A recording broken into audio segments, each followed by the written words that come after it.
Hi, hi everyone. My name is Karina Magro Machado. My advisor was Dr. Robert Taylor, and I just finished my master's in sustainability science at Montclair State University, and I will be pursuing my PhD in environmental science and management also at Montclair State University, starting in uh, August 2025. And I'm going to present my research project titled Comparative Analysis of Sustainability Reports of Major Cosmetic Companies Using Opinion Mining Artificial Intelligence, which was developed with Dr. Robert Taylor as part of my master's program at Montclair State University. Uh, so the main goal of my project, my study, was to evaluate sustainability reports from different cosmetic companies, use in vivo, and understand how they communicate their sustainability goals in different areas of sustainability, such as waste management, carbon emissions reduction, sustainable packaging, social responsibility, and we analyzed sustainability reports for the past 5 years from 2019 to 2023 using made leaders company in the cosmetic market. So this study addressed three different key research questions. The first one is how has sentiment shifted between the three environmental variables from 2019 to 2023? Second, how has the sentiment shift between the three social variables from 2019 to 2023? And how has the sentiment shift between environmental and social variables from 2019 to 2023? To make clear, we're gonna analyze environmental and social sustainability in this study. So to help answer these questions, I use a software tool called NVivo. NVivo is designed for qualitative data analysis, and it's especially useful when working with large amounts of text, like the full sustainability reports I analyzed. With NVivo, I was able to create a structured coding system and for both environmental and social themes, such as carbon emissions, waste, gender equity, diversity, and community impact. More importantly, I use it to run sentiment analysis. This means that NVivo helped classify each piece text as positive, neutral, and negative in tone. This added another layer of insights.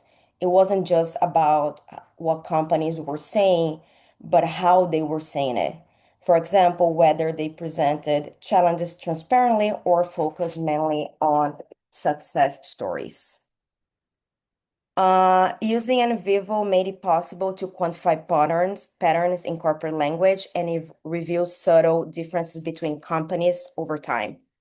So this project is really about understanding how sustainability is being communicated, not just in terms of data, but the bigger picture. And first, it brings together both environmental and social sides of sustainability. I looked at things like waste and carbon emissions, but also things like gender equality, diversity, and inclusion, which are just as important as for sustainable future. I used NVivo software, as I said, to go beyond what companies say. I wanted to see how they say it, the tone, the language, whether they focus on your success or challenges as well. The research connects with global goals, especially the United Nations Sustainable Development Goals like SDG 12 on responsible consumption and SDG 13 on climate action. Since the cosmetic industry is such a huge player worldwide, how they talk about sustainability really matters. They are making some progress, but there's still a long way to go, especially when it comes to being transparent and including the social side of the story. I also took systems thinking approach, looking at how all different pieces connect not just environment, but also reputation, values, and how companies relate to their stakeholders. And finally, there is a practical takeaway here. This method using NVivo and sentiment analysis can be used by consultants, researchers, or even investors to get a better idea of which companies are really walking the talk when it comes to sustainability. So the select companies, Coty, Estée Lauder, Procter Gamble, and Shiseido, they they were selected because these companies are global leaders in the cosmetic market. They operate different continents. They all have facilities in New Jersey, and they have comprehensive sustainability reports. So, how did I analyze these reports? Our reports from 2019 to 2023 were downloaded and uploaded into the program and Vivo. And I manually code them based on six core themes: three environmental, waste, carbon, and packaging, and three social, gender equality, inclusion, and communication. I then use a metrics queries to identify trends and cross-tabulate results across companies and years. The sentiment analysis was applied to classify each code sentiment as positive, neutral, or negative, and charts and graphs were generated to illustrate intensity and tone over time. So, as shown here, Estée Lauder consistently reported environmental issues, especially in waste management and sustainable packaging. Procter and Gamble, P&G started strong, but their focus dropped after the year 2020. Shiseido shows steady growth, while Coty maintain a more modest and a stable level of reporting.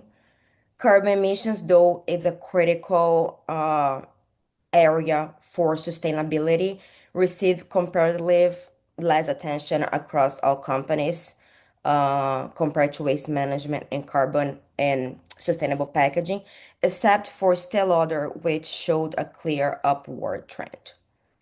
Now turning into social themes, Procter and Gamble, PhD, led in 2019 on gender and inclusion, but saw a notable decline afterward. In contrast, Estée Lauder and Shiseido showed consistent growth in social sustainability report, especially in gender equity. Communication, both internal and external, was more evenly distributed across all companies, but again, Estée Lauder showed the strongest consistency. So one of the things I really wanted to explore was the tone of the sustainability reports. I use sentiment analysis, which is process of analyzing text to determine the emotional tone, whether the language used is more positive, neutral, or negative. I already expect these reports to lean towards a more positive because companies usually prefer to highlight their achievements rather than talk about their challenges or what didn't go well. To run this analysis, I created keyword groups in Avivo. For example, for positive terms, I included words like achieved, improved, exceeded, commitment, and accomplishments. For negative, I looked for mentions like challenges, struggles, gaps, or issues. And for neutral, I included terms like evaluated, monitored, included, and generated. As you can see here, the tone of the report was overwhelmingly positive. Words like achieved, on track, and recognized leadership were common. Negative sentiments were rare, and neutral mentions were limited. While that kind of framing can help build a strong brand image, it raises concerns about greenwashing and a lack of critical self-assessment. If companies only focus on successes, stakeholders might get a skewed picture of their actual sustainability performance, especially when challenges or setbacks are ignored. So these findings reveal a clear bias towards promotional language, especially in environmental action areas backed by data.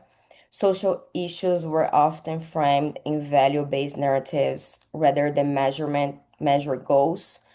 Um, Companies like Estée Lauder and Shiseido demonstrated a strong alignment with sustainability goals, while others like Coty and P&G showed inconsistent engagement.